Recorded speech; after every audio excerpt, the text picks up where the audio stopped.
Hello, welcome to Prashi's kitchen. आजची recipe आहे तुरीच्या डाळीचा सांबार, जो आपण इडली किंवा भातासोबत खाऊ शकतो.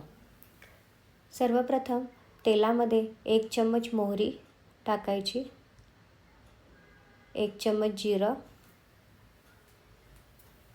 काही कढीपत्त्याची पानं, 1 चम्मच अद्रक लसूणची पेस्ट,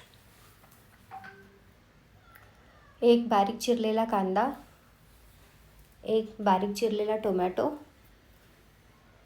अर्धा चम्मच हळद, अर्धा चम्मच धने पावडर, अर्धा ते 1 चम्मच लाल तिखट, 1 चम्मच सांबार मसाला.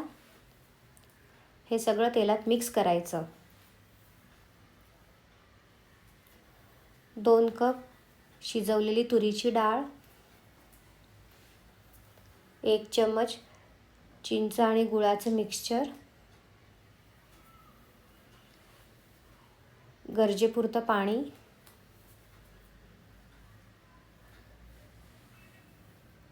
उकडलेले बटाटे, तसेच तुम्हाला हवे तर उकडलेल्या भाज्याही टाकू शकतात. चवीप्रमाणे मीठ. हे सगळं व्यवस्थित मिक्स करून घ्यायचं आणि त्याला 10 ते 12 मिनटं उकळी येईल तोपर्यंत झाकण ठेवून उकळून घ्यायचं. आणि अशा प्रकारे आपला डिलिशियस सांबार रेडी.